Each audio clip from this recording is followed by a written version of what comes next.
Hello and welcome to So Many Games, an independent indie game coverage from a passionate group of people. Please check out our written reviews at somanygames.co.uk. My name is Jason and episode 2 of the podcast is all about the amazing Gardenvania Ultros and its first year anniversary celebrations. To help me, I am joined by the writer and narrative designer of Ultros, Pelle Cahndlerby. I hope I've pronounced that right, Pelle. It's close enough. I'm happy to be here anyway.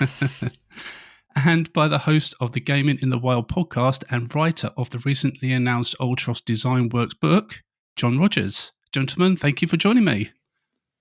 Hello, thank you for having us. Yes, it's an honor to be here. Excellent. Well, before we delve into the celebrations and Ultros itself, I'd love for you to give the listeners a little introduction to yourself and your gaming history. Let's start with Pelle. Wow, gaming history. Are we going back that far?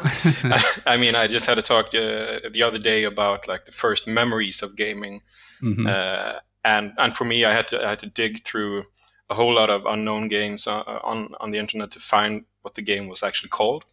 But it's Robotron 2084. Wow. Yeah, it's an arcade game I played in a ferry hall when I was, I think, about 3 or 4 years old. Mm-hmm. I wasn't any good at it, but you know, it's still a first memory.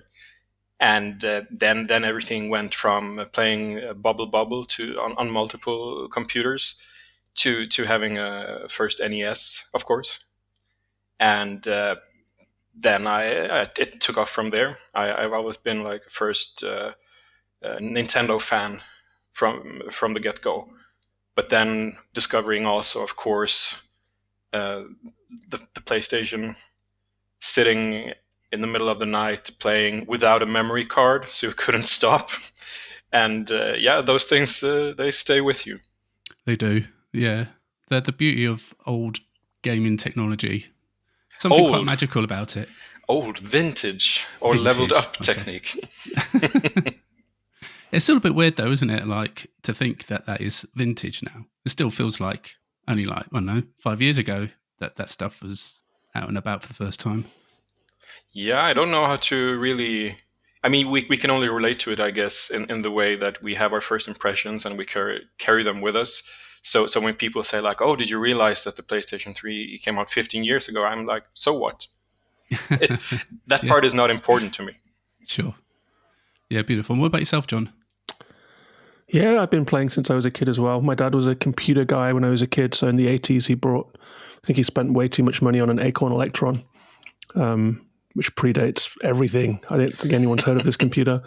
So I played text adventures and like Pac-Man rip-offs and things like that, and then stuck with it for most of my life. You know, Super Nintendo, the first ever PlayStation, Tomb Raider, and took a bit of a break and then came back at the PlayStation 4 generation and discovered that indie games had happened.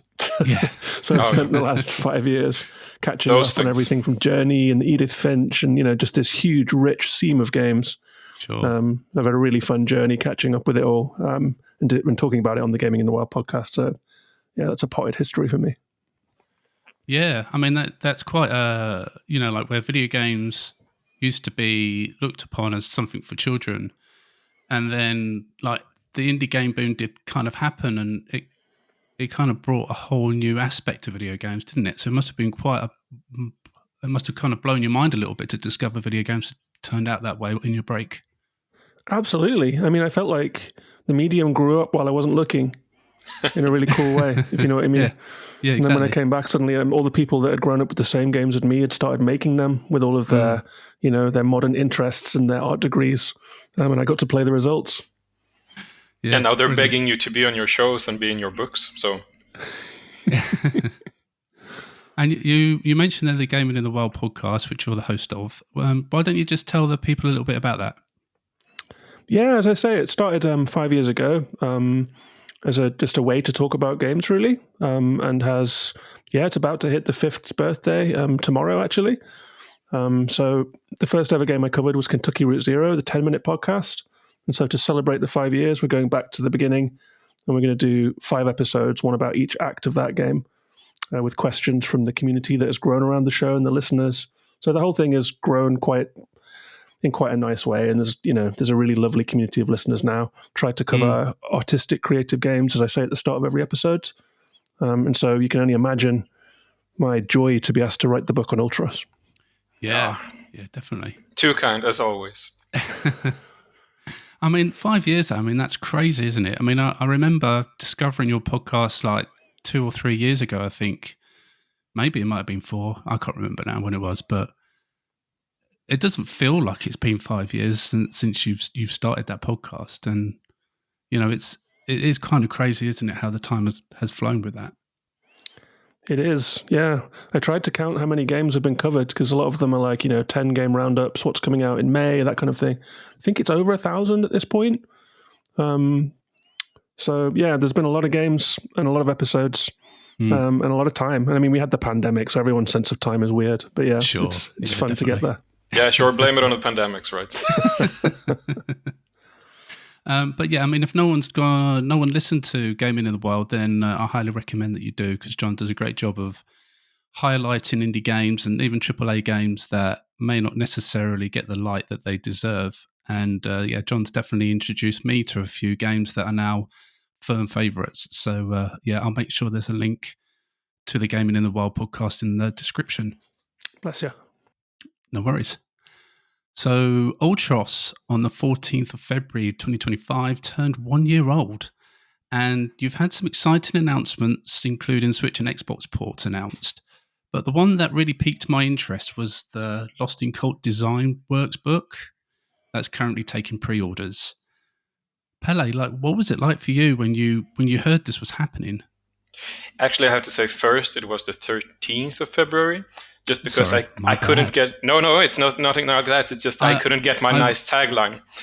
I wanted to have... I'm definitely sure it said 14th on the Steam page when I checked it. But really? Because I couldn't get my tagline, deliver the demon before Valentine's Day. They wouldn't approve that. That's how I remember it. Sorry. Just had to get it in there. Now I will get thrown out of every podcast. No, it was a strange feeling because... like with all good things, just like having a great podcast for 5 years that you don't think it's been 5 years, when you're involved in something and you're passionate about it, you don't realize how time flies. So realizing that, oh yeah, we're having a second coming of the demon, second serving. Yeah. It also feels, you look back and you get a taste of all the feelings you had along this path. It's beautiful. It makes you tired, and you're crying and smiling at the same time. Yeah, definitely. And John, you're the writer of the book. How did you get involved in the project? Funnily enough, I think some of the Lost in Cult guys heard me chatting to Hugo, one of the developers on the game, on the podcast. Because I was immediately just swept away by Ultros. The art, the music, the themes, the colors. It's just an absolutely wonderful game. So I was really keen to talk to the people who had made it. Got in touch with Hugo and talked to him about the plant system and the gardening aspect of it. Someone at Lost in Cult, I think, must have heard that and hit me up and talked about the book. And obviously I bit their hand off and have spent the last, 8 months or so talking to everyone who made the game and really doing the deepest dive into it, which has just been a pleasure and a privilege, honestly. So nice to have an excuse to spend so much time with a game like this. So it's been a really good time for me. Hey, John is a star. He's a bona fide star. Oh, what can you say to that, John? No. And I mean, bite the hand off. I mean, a demon comes with so many hands. Just take a bite. Yeah, I mean, it must have been quite surreal for you, though, John, to have this unrestricted access, I guess, to such a game that was gave you such an impact, I guess, last year. Yeah, and it was because, I'm a fan of Lost in Cult. I own the Sable book and the Citizen Sleeper book, and I'm very aware of the level that they aim for. I'm a consumer of them myself, absolutely love them. They love letters to games. So to get to pen one was really, really nice. And I'm interested in game development like anyone. And so you learn so much when you talk to people that have been through the process, been through the from conception to development to prototyping getting publishers and getting the game out into the world. You learn things in every conversation, every line of every conversation. So yeah, a very rich experience to go through the journey with the guys. Yeah, definitely. And like Pelle, for you, what was it kind of like for you to work on it? Was it quite an exciting thing, or quite surreal for you as well? No, just boring. There's no easy answer to this, because it engulfs you when you work with so many aspects of a work of art, so many impressions on so many levels. So first of all, you got to find yourself in it. You got to find your footing as a writer or a pretentious poet or someone that wants to tell something. You then have to sit down and sort out your impressions among the other impressions, because as you have seen from the game and from all the colors we present and all the symbolisms, and the music is very rich and emotional all the time. And then comes the poetry, then comes the quirky text and stuff, and then you have the mechanics. So it can be very hard on both body and mind to work in such an intense project. Very, very easily you can put too many hours into your own little detours of creativity, realizing that, hey, I'm not the one doing this all by myself. I can also put my trust in, all the beautiful artwork in every room to tell a story. My words don't have to carry everything. That's the hardest part, when you're in like this immediate jungle of colors and fruit and all the symphonies of the universe. It's a strange answer, but it's just like, just as the player dives into the game, as a developer, you also dive into developing such a game. You have to let yourself, you have to dip yourself in the ocean. There's no escaping it. Jump in, see how wet you get, and then you realize there's no towel. Yeah, I guess I've never really thought of it in that sense before, because I have never developed a game. I don't know what it's like, but I guess especially for a project like Ultros, you have to kind of live in that world, don't you? That world that you created, and kind of live it to create it, I guess. Is that right? It's like with the old plasma screens. You burn the image of the demon into your eyes. You see it when you sleep. You see it the first thing you do when you wake. You see it in everything you eat, everything you drink.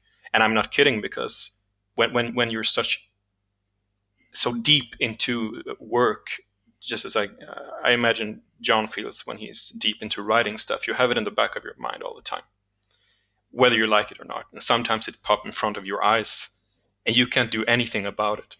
Then you have to sit down and like sort out, now I have to take a break from being creative. But you can't, because that's what you're here for. That's why I'm on this particular planet, to be creative.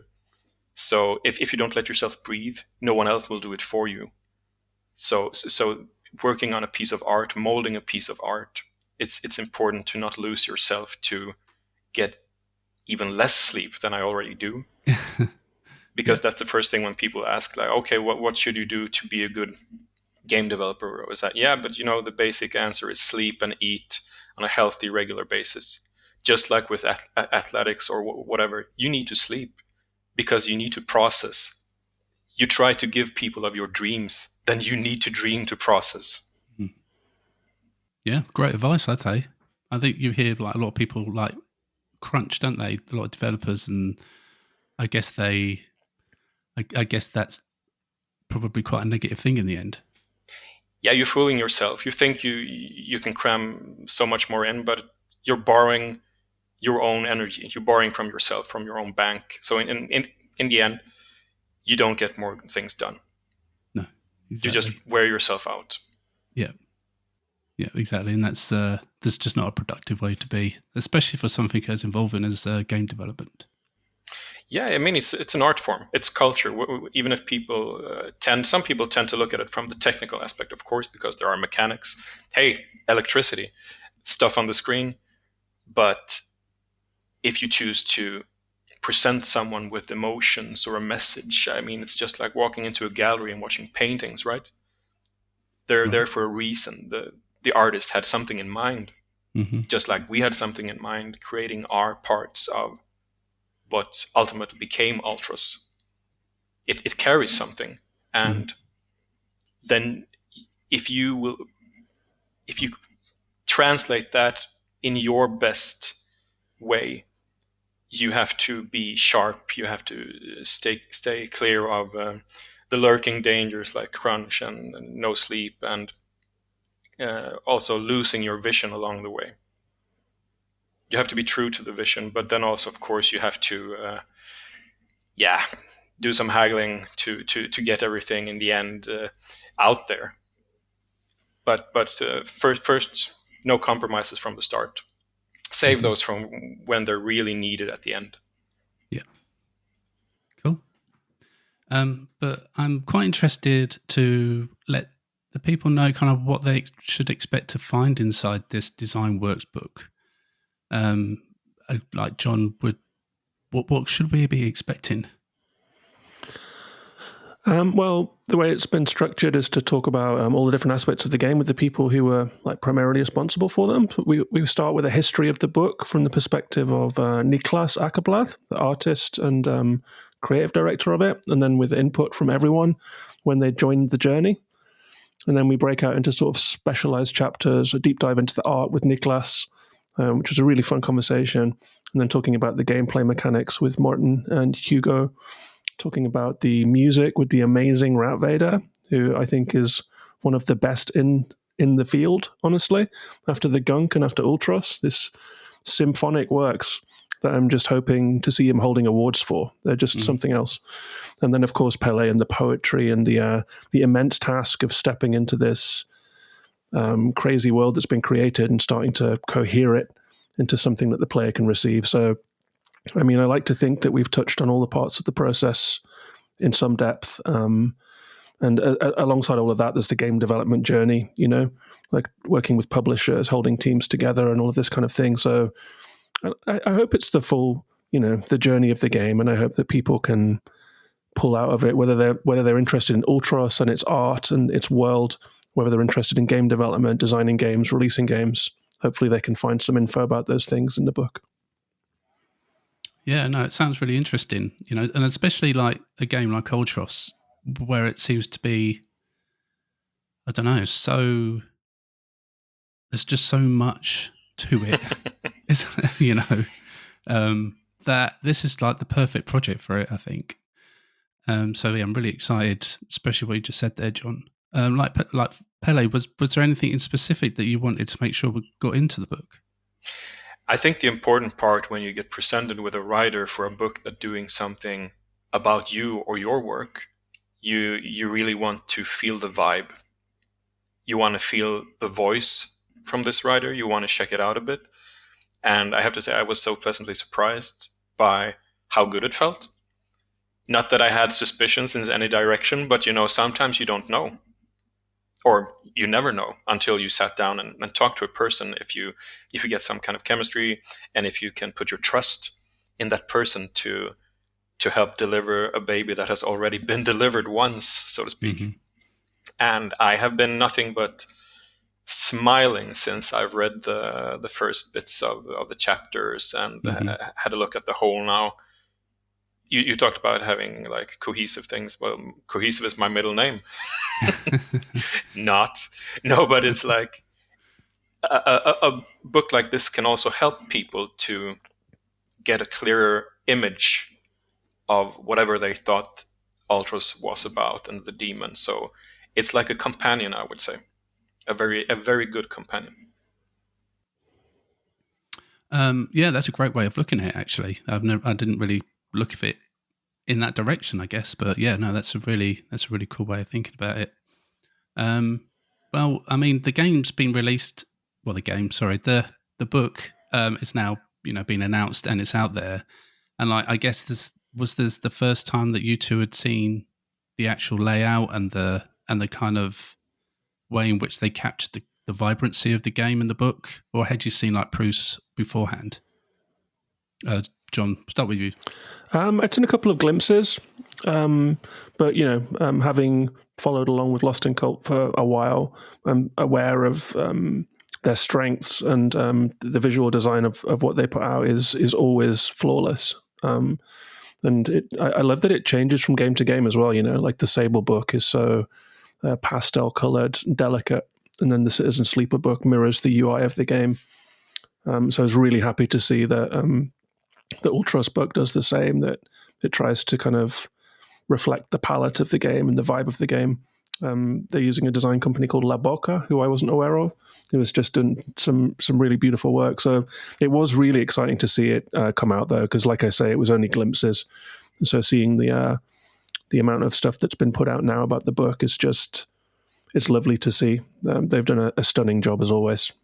Mm. I had a few heads up as well because of me talking to John, of course, but also then having some assets for social media and stuff. And I think also immediately I saw that the colors were spot on.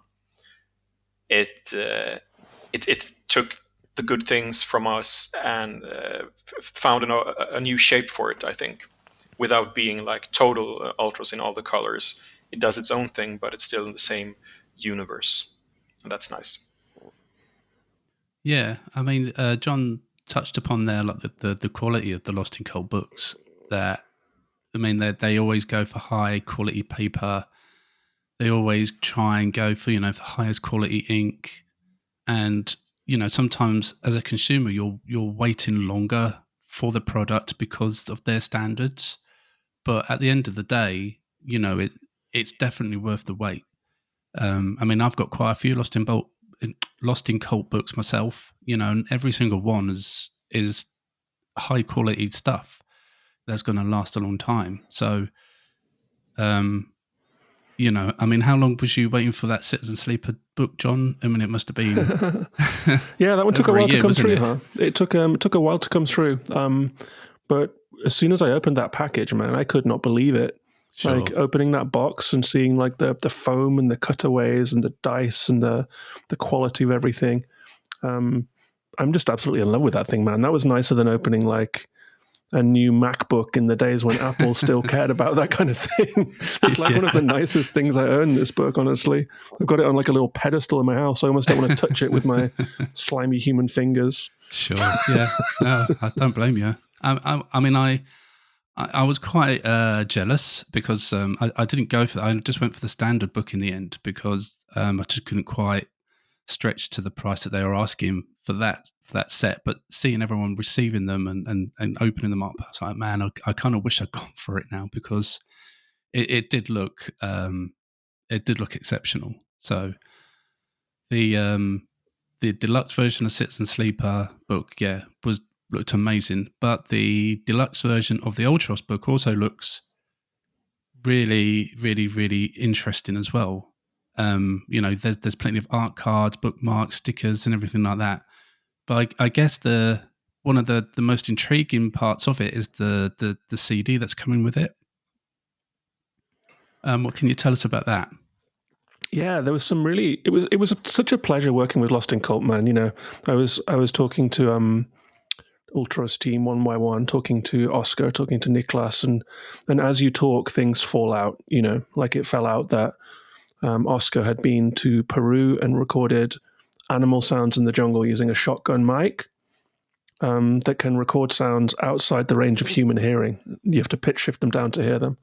And so as soon as I heard that, I was like, well, we have to get some of this into the package, you know what I mean?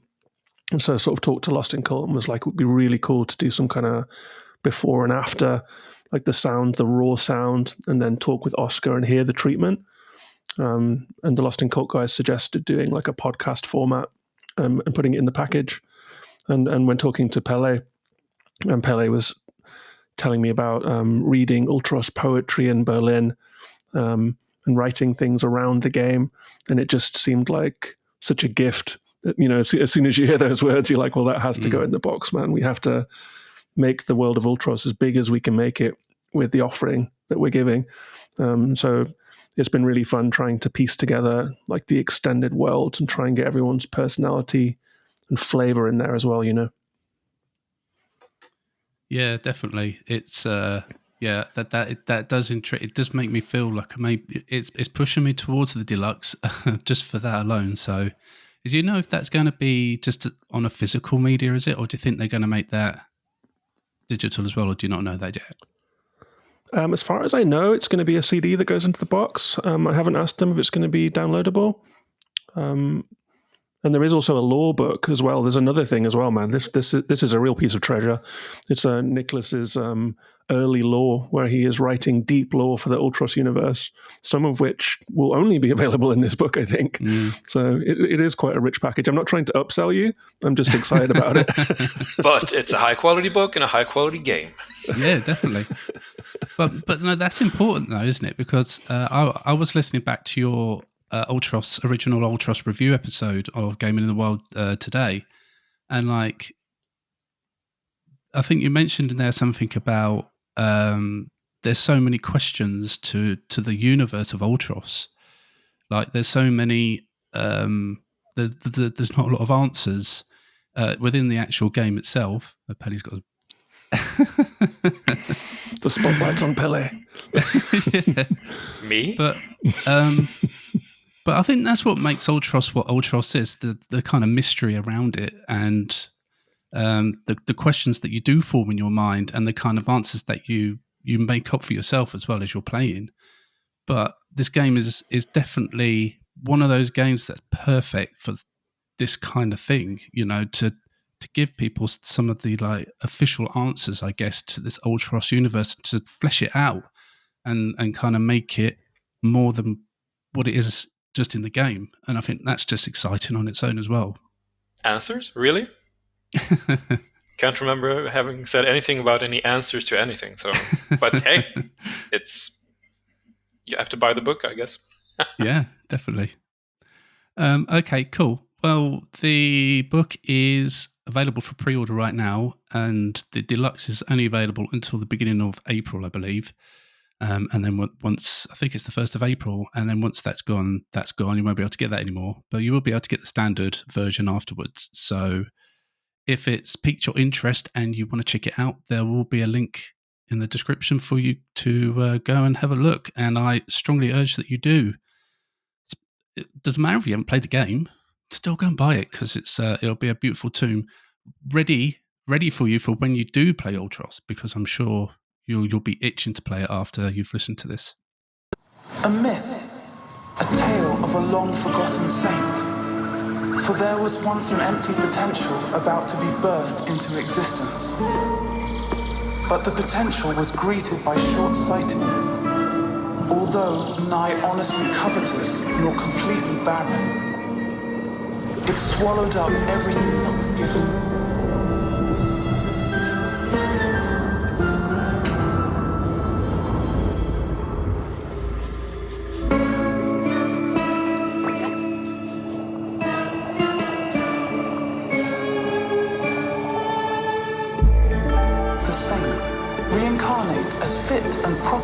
But never aware, dictated from beyond by blessed ignorance and idle hands. Uji's solidarity, like a utopian hummus. Blessed be she. Life is not given, but received, and her worth lies therein. Blessed is she.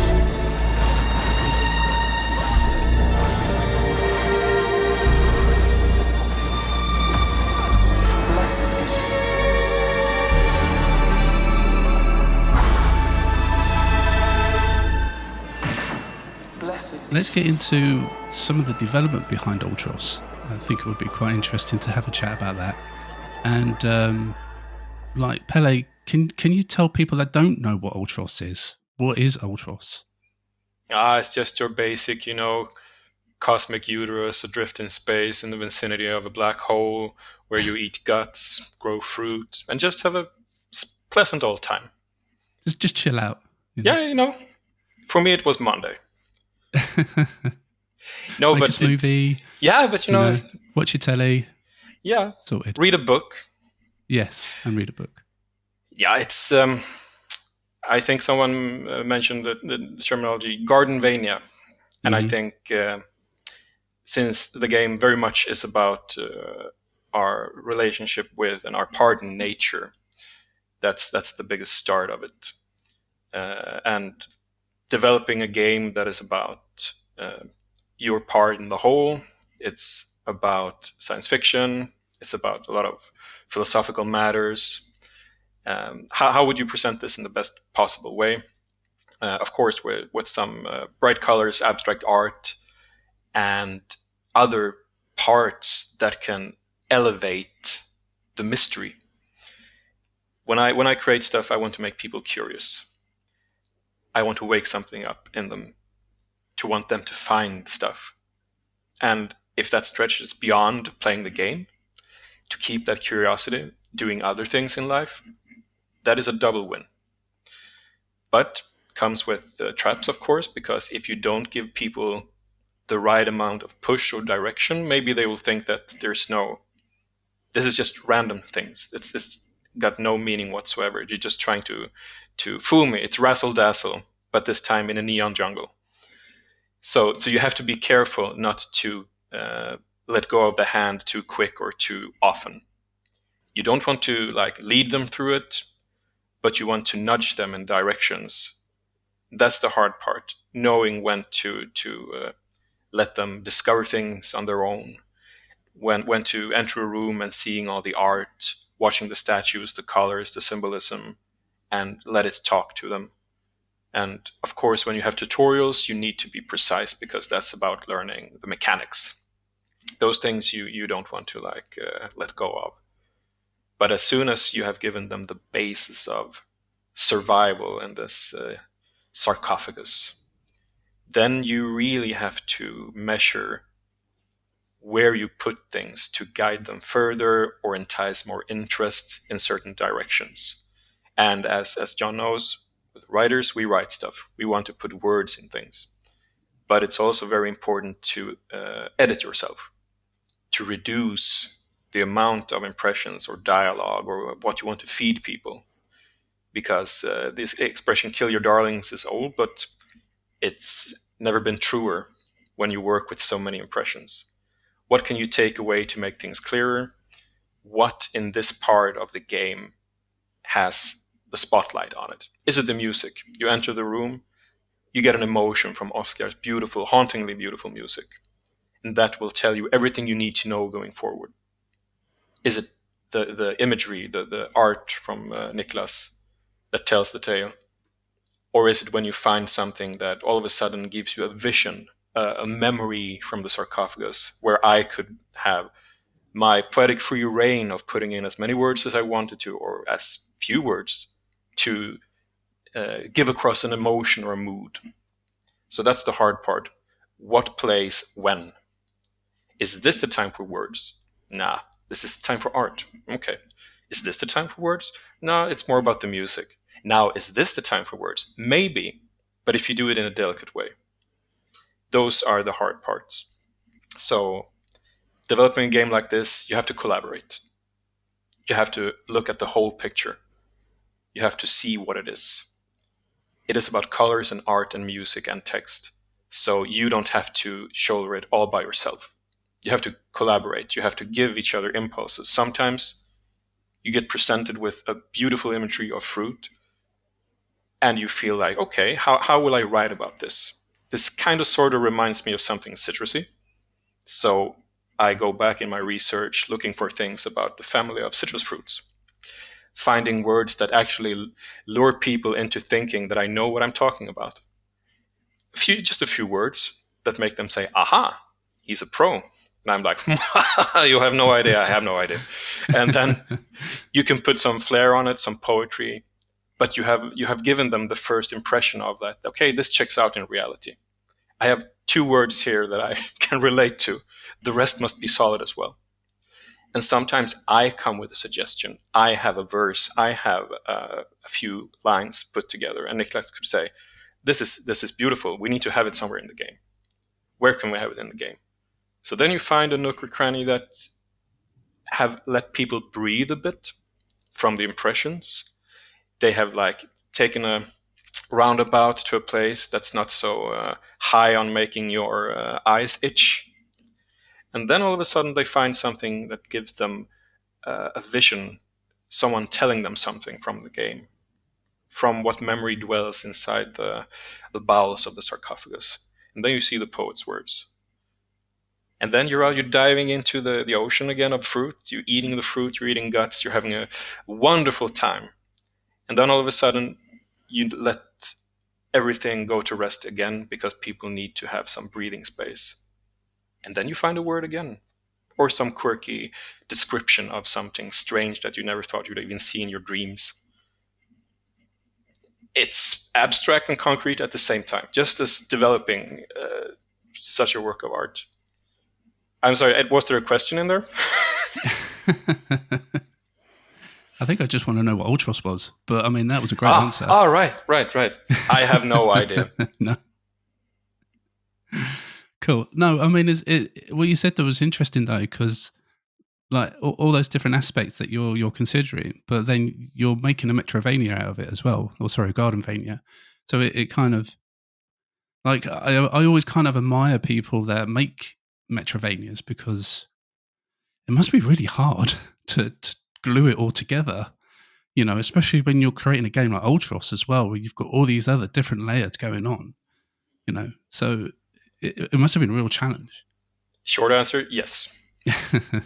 But long answer, why Metroidvania? Because I think that was the shape that let people explore in the best way. In a Metroidvania, you backtrack, you choose paths, you can come back to a junction and choose something completely different the next time, which is a perfect way to indulge in all the colors of the cosmos, you know? So I don't think it could have been any other way. It found us. The shape found us.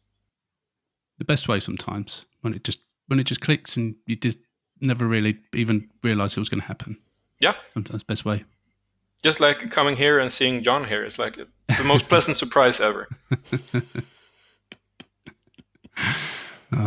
John's going to walk away with a really big head soon. Yeah, careful. He's not going anywhere. I will say that there was some really interesting stories that came out of it when Niklas was talking about the first inklings of Ultros and showed some sketches that were made a long time ago that sort of capture this mood of walking down a mysterious corridor with light around you and all sorts of things around you. And it's quite striking looking at the final game how that first initial mood sort of lived through the whole process, adding a whole team around it and bringing in all of their ideas too. Having that through line was quite incredible to see, I think. Yeah, it was. It's incredible, and it's also interesting because it started so many years ago in so many different places at the same time. It was seeds put into the darkest riches of soil, and sometimes you don't know what's going to pop up first. But his first true vision was like the guiding light or the guiding darkness of the demon. And for me as well, to see how it started, even before I dove back into what was Ultros and coming along full time on it. We had talked about things many years ago. I had to also see some old pictures from the evenings when we talked about demons and had some nice sushi, talked about demons. Hey, as you do, you know. Sounds great. Yeah, it was great, and it was also strange to think about it in this timeline. And then when he gave that to what is to become the book, it's also very fascinating for me to know that the first the outbreak monkey of the demon will be there. Yeah. Excuse me. Well, for like you, John, what was it about Ultros that, I don't know, grabbed you when you started playing it? I mean, I like the intersections between games and other things, you know. Like I loved Immortality as this crazy intersection between games and cinema, and I loved Inscription, which is a card game and a mystery and a murder story and a voyage, and, you know, Kentucky Route Zero, the magical realist literature game. that really just blows up the medium. And when I saw Ultros, I got a similar feeling. My senses started tingling. I was like, there's something special here, you know. This game looks like nothing else. You can kind of feel something emanating from it. And the colors just, you know, they make your body light up. There's something about the combination of it all, the color, the action, the sound and music, and the themes that emerge just kind of hit me in a real physical way. Just absolutely fascinating. It's such a special game. And I think that there's a very narrow strand of games that actually know how to think that big. There aren't that many of them, and this is one. And so it's always so special when you get a new member of the family, if you know what I mean. Mm-hmm. So yeah, it was obviously special from the beginning. And it's been absolutely fascinating talking to everyone about how that happened, finding out the group of people that were able to do that and what they all brought to the table. Has been just a treat. Yeah, definitely. I mean, I only played Ultros last month for the first time, but yeah, everything you said there is spot on, because, you know, as soon as you fire it up and then you just get hit by those graphics, all those different colors, you know, the character designs, and the like I said, the mystery of everything, you know, it's all of that just hitting you at once. You know, you can't stop yourself from just, I don't know, just connecting to it in some way. So I totally get what you mean. And like, obviously a big part of what made Ultros special was the writing, the narrative of the game. Pelle's going to get a big head now. Yeah, I was going to say that. Jan is not the only one trying to get out of the door here. It won't fit. No chance, mate. No chance. But like, I think you've already touched upon this a little bit. But like, what was the process of writing? You know, for this game, you know, was it hard to do? Did it come quite naturally to you? Like, and trying to progress the narrative but keep the mystery as vague as possible? I work at my best when I work with fragments of things. When I can take small things and put them together and make something bigger out of it. That's how I work with poetry. I take things I read, that I hear, that I live, and then I shuffle them around and see if I can express my emotions with it. And that's what I've done all the time in working with games, from my earliest descriptions of stuff in the SteamWorld universe. I've always tried to put my own quirk in it. And working on something that is so rich with philosophical matters and symbolisms, first you have to read. First you have to sit down and read. Just like when you're an actor getting a script, you read the script. Whatever you make of it when you're on stage, first you have to read the script. To stray from your lines, you have to know your lines. So first you read everything. Coming into Ultros was reading like 9 different packed documents of lore and things, and sometimes things were written, the same things were written like in three different ways, and I had to like navigate what was what, and what is a path that I had abandoned, what was this, is this something that I will use? So I had to dive into everything, dip my toes, my heels, my hands in everything, and then decide, what can I make fit for this demon? What threads can I use? How can I connect the parts I like from this, put the other things aside, and then after that, what can I bring from me into it? What is on the table and what will I bring to the table? And so first is reading, research, reading on every matter you know, and some matters you never heard about, and like rehearsing the things you learned in school about every philosophy there is, or, you know, and any cultural richness from symbolisms, and also brushing up on my own references and my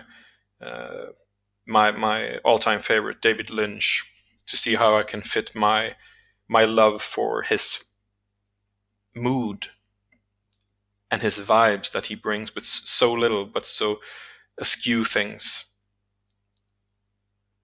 And it's hard when you have all that on the table that Ultros is, because it's not only a feast for the eyes, it's a feast for every sense you have.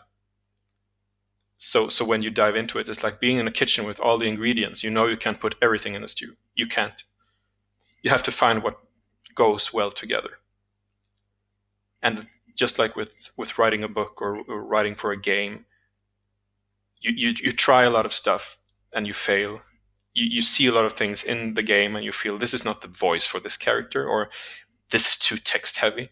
So you edit yourself and you get back much later to certain things and you feel like, how can I make this more in tune with what I'm looking at when I'm seeing the game? Sometimes that comes very late in the process. Rarely does it fit from the start with something. Like you have like this character in a play or in a movie or something. Yeah, I know exactly how this character talks. It comes to you. The character comes to you because it's a living thing. All of a sudden it's like, yeah, you know what? I'm not the best writer on the planet, but I'm good at making good of what I have and what I know. So that is what I try to give. I give from myself. And if the game likes it, what I try to give it, it will talk back to me. Just like a book. It's like, write me, John, write me. It's like, yes, of course I will write you. It's the same with cooking. You stand in the kitchen, you do something, you can feel the odors, the smells. It's like, yes, I'm on the right path. This actually smells good. It looks nice. The colors. It blends nicely. I think this will be delicious. Then, of course, you eat it and then you throw up, and that's another story. But it's a work in progress, and you have to listen to what you're trying to create. You can't go in with knowing from the start, oh, I know how this will be. This is how I want to do things. No. You will change your mind 1,000 times, meeting the other impressions from the other disciplines. All of a sudden, it's like, okay, so I'm in a jungle of neon fruit. How can I describe neon fruit? Will I state the obvious? Yes, this is a neon fruit. No. So then you will try other things. So sometimes you throw in, okay, if this fruit had thoughts, what would it say? And then I put that in a quote. And it works. It goes with the mood. Sometimes you have to try. Sometimes you have to let go of any nudge you have from the start. Yeah, I think I know where we're going with this. And then it's like, oh, no, I didn't. Oh, no, I didn't. Yeah. And with a thing like Ultros, it's even more so. So it's not a book on how to become a great game writer or a game developer, because it's such a winding road to where we are now. Yeah, I can imagine. Like, how long did the game take to develop from start to finish? From the first things, I would say 6 years if you take into consideration the first seeds that were planted, so to speak. But not 6 years full time for all those people. But the first idea came to fruition 6 years ago, or more now. So yeah. Sure. Wow. And it's really interesting. Like, you know, when you went to try and write for the characters of the game, like, I guess did you kind of have that same kind of philosophy, or did you have to change it? They weren't supposed to have that many lines as they ended up with. Okay. Because I also wanted to introduce character portraits. I wanted to show more than just the sprites on screen. Because when you work with portraits, you can also use more emotions. You can show different things. And it will also be such a waste of time not to show a beautiful portrait of the quirky characters you have in the game. So that was I'm sorry, that's on me. And that changed everything for how much you interacted with certain things through the characters. But then also comes the don't overstay your welcome with too many lines of dialogue phase. So there's no exact science behind this, like 3 back and forth, that's it. You have to feel also from scene to scene or from occasion to occasion. Sometimes someone can ramble on about something for like 8 clicks. and sometimes you just want to have one short, sweet thing. Mm. So it's what fits the mood and situation and where you are in the game with the cycles. And of course, when you have a character like Gardner that gives you a little bit more help, some hints and pointers, then of course you have to be more curious how this character would help you, with what words, and as few as possible when you have so many other impressions around all the time in this beautiful garden. Mm. So sometimes the character becomes something without you knowing it, and say, okay, this is the helper. Sometimes it's there from the start. I think Gardner was always the helper from the start. And then you have other characters that like, okay, can we bring this character back some way? Maybe, maybe not. And sometimes it's on the cutting room floor. Sometimes you can reuse ideas for something completely different, of course. But there was not so much of talking before I entered the room, so to speak. Cool. And like, did you have like a favorite character to write for? Or did you get, was you happy to be writing for one particular character over another? It's like picking between your kids, right? But Right? no, but one of the more interesting aspects was for Brunson in the Gegamoya area, the GUI area, because I wanted to infuse the lines there with alien words, just to put it a bit more out there. So that was also interesting, because that I had to decide I'm no Tolkien. I can't in like reinvent Elfish to like I could, but would it be good? Yeah, I don't think so. So then it's like, try. Yeah, hey, challenge accepted. Ooh, no, okay. Got a new entry into the deluxe version, John. No, but then it's about like finding, okay, I will sprinkle it with words here and there, but I want to know what the words mean. It's not just random things thrown together. So I started thinking about what language hold interesting characters, symbols. So there's a hint of Albanian in Brunson, with words that I chopped up, put together. I know what they mean. I know exactly what they mean. What do they mean, Pelle? What do they mean? You have to buy the book. Mean. Yeah. But it's as I said before. Then I also had something to hang my thinking up on, because there was something tangible. It wasn't just like a haze. There was method to the madness, and that is enough for me also to like know that here, those things, those are for real. Now let's shape the rest. Mm-hmm. Awesome. Did you have a favorite character, John? Big fan of Vasa the Huntress. That's an amazing sequence. This like a multi-phase sequence where you're dealing with this very fierce character. Big fan of Gardner.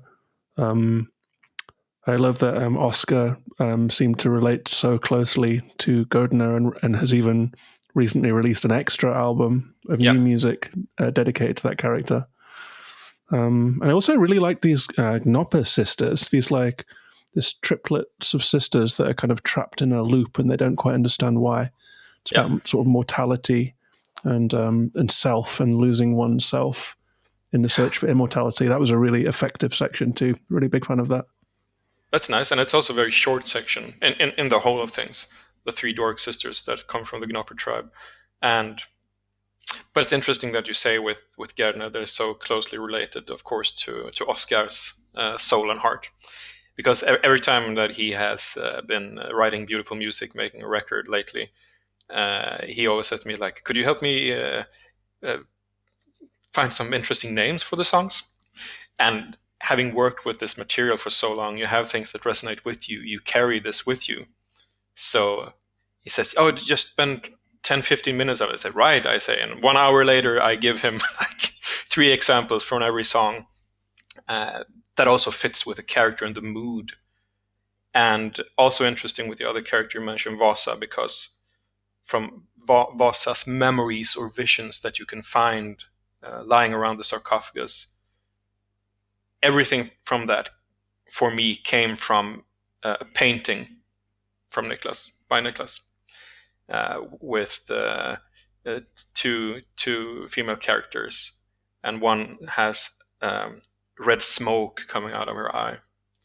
And when I saw that, I knew exactly what this was about, and this was Vasa's companion and what bond they held. So that also comes through in all these visions, and it came from him, from his work of art, that I said this will be foundation for Vasa. Of course, there were things I before. Throw in Qualia as well, man. I like all of these characters. Qualia's whole deal. Jeez, like having her whole purpose in life undermined. Like I really enjoyed this, this concise cast of characters. They all have something to offer, and they all have such different voices. It's a really good cast, man. It's also hard because, in a way, Qualia is a darker mirror image of the main character. They share a lot of things. And when you write for a character that don't say anything during the whole game, and then you have this character that, of course, reacts a lot and in a big way, then comes also the difficulties of choosing a voice. And if you have a character that's been there for forever, how does this person speak? With what words? And what has this person picked up? So it was like using many old and fancy words, which I've said so many times before when Yahtzee played the game, complaining about that this writer must have had a thesaurus for Christmas. And I was like, yes, this, all of this. But could be a lot worse with him, right? Yeah, of course. but unfortunately, he never answered back when I said, "You're so right, you're on the money." Because that's how it is sometimes when people see something very obvious for a short time and they feel like, is this just poorly written or is this person daft? It's like, yes, both. But it will make sense to you if you come further in. If you don't, yeah, well, it's your loss. Yeah, your loss. So like Ultros, I mean, like I said at the beginning, like there's so many different layers to Ultros that, I mean, we could be here all night talking about them all. Like I think that was one of the things that I took away from the game, was that there was all these different elements that are working so well together, and a lot of these elements were kind of stuff that we've kind of seen in a Metroidvania before, but they had that twist to it, that uniqueness that I've never quite seen before. And I kind of wanted to touch upon a couple of these bits before we finish. And obviously the skill tree was one of those kind of aspects of the game, because with the game being set on this looping system, you know, this kind of like, is it a bit like a roguelike as well? You know, I don't know, but having the skill trees kind of reset every time you do a loop, and I was kind of like, oh, at the beginning, I was like, oh no, I've lost all the stuff that I've worked hard to get. Yeah, not the double jump. Anything but the exactly. double jump. That's a gamer talking. Yeah. Well, you always want the double jump, don't you? You know, and like when you get it, you're like, yes. I try it daily, you know? But I never succeed. It's like, sorry, Pelle, but like it's like you I can't remember what they call them. Sorry, but you can find these things, which means you can remember the skill. Yeah, after the mnemonic has finished. The mnemonic mycelium. That's tip of my tongue. That was of course. I could see it. And I thought that was just ingenious. I thought that was such a clever way of doing a skill tree. And like, was that always the idea with it? Was that always the way in which you were going to go with the skill tree, as far as you know?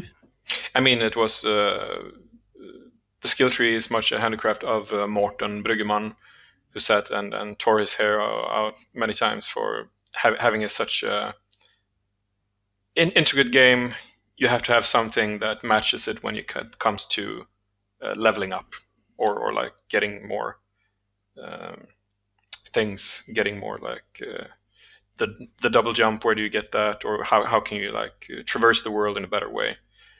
and binding it together with what the game is about, indulging in the world, like eating things and thus accumulating a value. And when you're in the cortex and you have all these memories, and as you say, you like roguelike, but this is more like a kiss on the cheek from a roguelike. It's not a full embrace. It's just like a casual nod. So I think some people might be thrown off when they say, okay, it's a roguelike. No, it has elements of it, but not really. Yeah. But it's like, as I talked about with the visions, that you come across inherited memories in the sarcophagus from the dwellers of the realms. And it's the same thing in the cortex. It's basically memories. So if you can attach something to and remember it the next time around, so to speak. And that was also a balancing point of, could we really be that cruel? Can you really be that cruel to take away everything? I don't think that was the intention from the start, but then comes, as you say, how do you attach things to it? You have a world where you find this amnemion that can give you memories, and of course you can find a mushroom or something that also would help you, aid you in remembrance. And with the character that you find, and you get the, spoiler alert, the sword from Wallet, when you find the body, the backstory of that and Wallet's visions also talks about that species, how it could contain memories in some kind of memory foam. But we couldn't go so deep into that because it was hard to fit Wallet in more places, and that's really sad. But from the memory foam came the mnemonic mycelium to contain things. It took a split from the memory foam that became the amnemion that gives you memories from the sarcophagus, and also something that gives you the ability to connect with something that will stay with you. And I mean, then also the art and the style of the game has to go into the cortex as well. It has to be part of the whole in a good way. So of course, when you go into the cortex, you sleep, you dream to get access to the memories. And hey, eat fruit. It's like, hey kids, don't skip out on school and eat your guts and fruit. Get your 5 a day. Did that answer anything? No, it's amazing. Like, I don't know, hear you talking about Ultros like this, it just makes me even more fascinated with what you guys have created here. It's beautiful, and I really hope like the exposure that the game's getting, I'm hoping more and more people will pick it up and give it a go. Because like you're saying there about the skill tree, though, I mean, I think it's quite a brave decision to do that, especially at the beginning of the game. Like when it happened to me the first time, and I was like, I hope that's not going to happen every time, or if the loop is going to happen again, I hope that doesn't happen every time, kind of thing. And I can see probably it putting some people off continuing with the game because of that, the way in which it works. But so I think it's quite a brave decision to do it in that way, but it also is a very clever and unique and interesting way of doing it. Thank you. I mean, at the end of the day, who do you want to please? The people or the demon? The demon every time. I vote demon.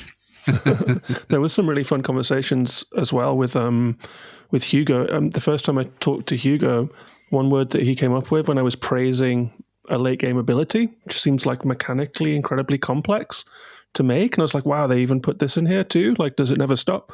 And Hugo was talking about game design audacity, and that phrase has stuck in my mind.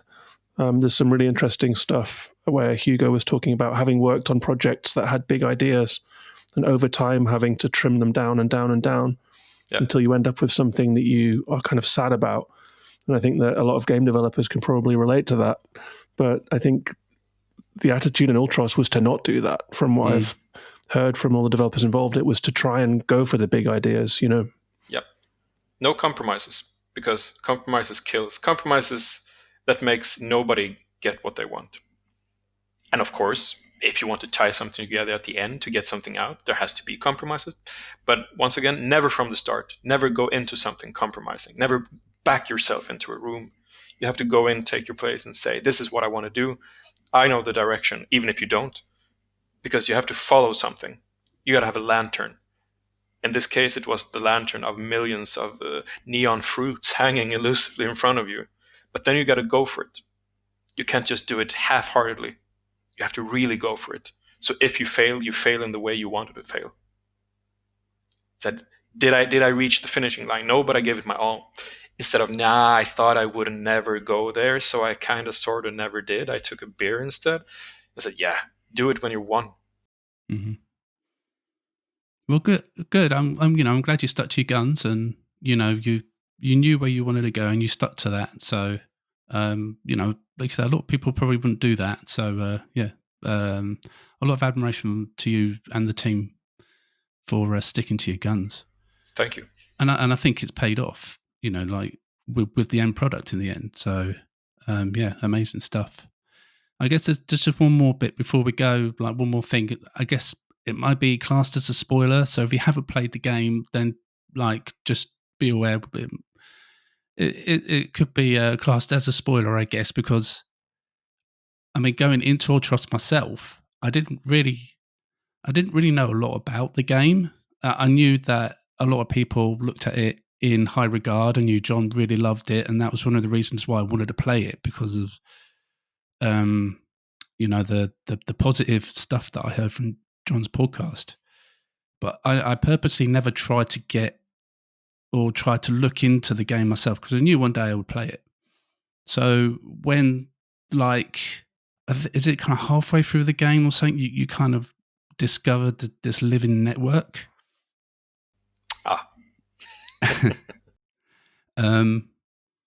And it kind of like, I don't know, I was like, by then I was kind of like settled into, I know what this game is. I kind of, I'm in the flow of it. I'm planting the seeds. I need to figure out where the best place to plant the seeds are, so I can get to access to these areas and, run fast and jump over gaps and everything. And then I discovered this like network that I can feed all over the station and connect all my, all the pods together. And I was like, wow, it's kind of just turned this game upside down for me. Like I can now spend another 2, how many hours just trying to figure out how to get this network from here to there and all the way around the station. It was quite a defining moment of the game for me, I think. And yeah, it was just a really interesting and intriguing inclusion. Was that always the plan with that? Was that always the a seed from the beginning, or did it kind of grow? With the perspective I have on things from the last year, I can look at this now and see that it really mimics life in a way that maybe you didn't realize from the start, because you may think that you know where you're going. All of a sudden comes that one thing that throws everything upside down. And from that point forward, you have perspective. You have new perspective. But you wouldn't have that if you had it from the start. So it might redefine your thinking, but hopefully it can also teach me something about how every situation always is never what you expect. It is so much more. It is about what you make of it. And even when you have the tools in front of you, you get to choose if you want to use them or not. Do you want to follow that curious path? Or are you fed up with curiosity for the moment? Do you ever know if things will get into a game or a book or a movie from the start? Sometimes it's just a seed, a small sprout that never maybe grows into a big tree. But all of a sudden, if everything's come together, the nutrition, the rain, the dreamy rains from Cosmos came down, and all of a sudden it was there. Halfway in, of course it had to stay. Of course it had to take its place. Can someone play the game without ever finding out? Yes. And that's not wrong. They followed their curiosity to their ways and for the moment. Maybe they will pick it up later. Maybe they will read something about it, hear a lovely podcast on the subject, perhaps. And yeah, there's reasons to dive in again and again, even for a developer, but it will have to take some more time before I do it. But I don't think you can say for sure when it's such a big twist comes in that this will definitely be a thing. It will be in the game, but will people be angry with not having had it from the start? Do they feel robbed? Or will they be pleasantly surprised that they all of a sudden have 2 games? Yeah.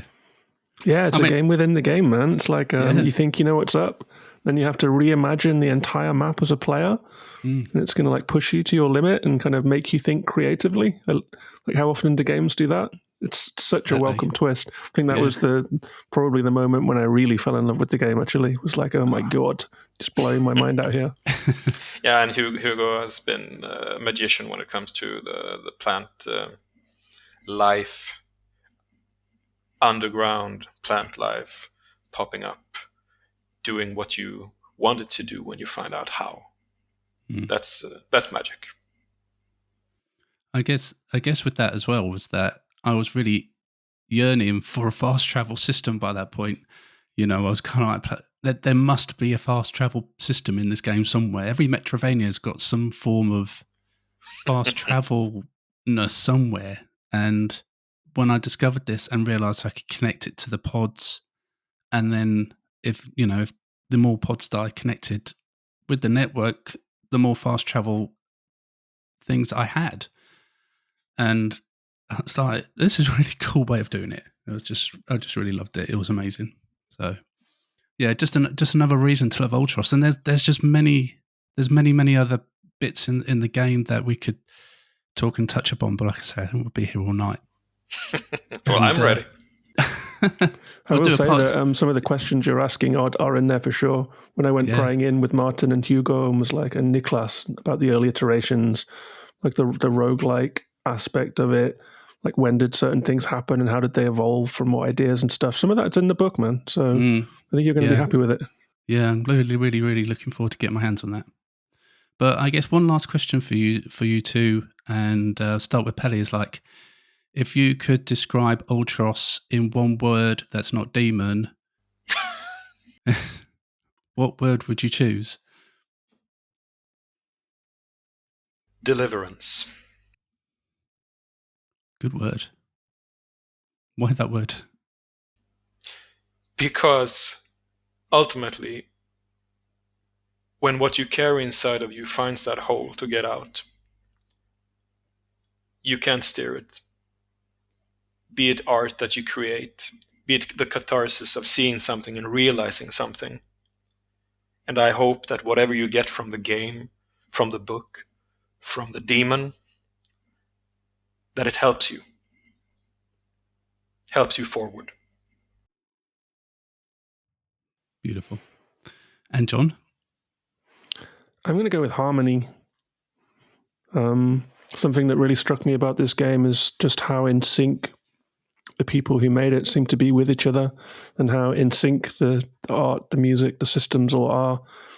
How that's like thematically connected to the idea of oneness and place in nature, and this sort of transcendental psychedelic concepts that just seem to permeate the whole thing. And at the end, it just ends up just ringing like a tuning fork. You just kind of get it. So harmony for me. Amazing. Yeah, beautiful. Well, thank you to the both of you for joining me for this conversation. It's been really, really a lot of fun. And Pelle, can you just let everyone know where they can find you? Well, they can find me by my last name, Cahndlerby, everywhere, on every platform. Everywhere. Everywhere in the known and unknown cosmos. So you're the one living in the network. Shh. But yes. And yourself, John? Gaming in the wild, everywhere also. Increasingly on BlueSky, decreasingly on Meta and Musk-related platforms. Gaminginthewild.com to find the links to the videos and the podcast. Yeah, definitely. Check out the podcast. It's a great listen, and you will discover a new game. So, go and do that straight away after you've listened to this. Don't matter what time of night it is, just do it. Well, yeah, thanks again, guys. Really, really do appreciate you spending your time with me. And that's all from us. Don't forget to check out somanygames.co.uk and also take a look at our YouTube channel filled with some first look video reviews and this very podcast. Until next time, take care and happy gaming.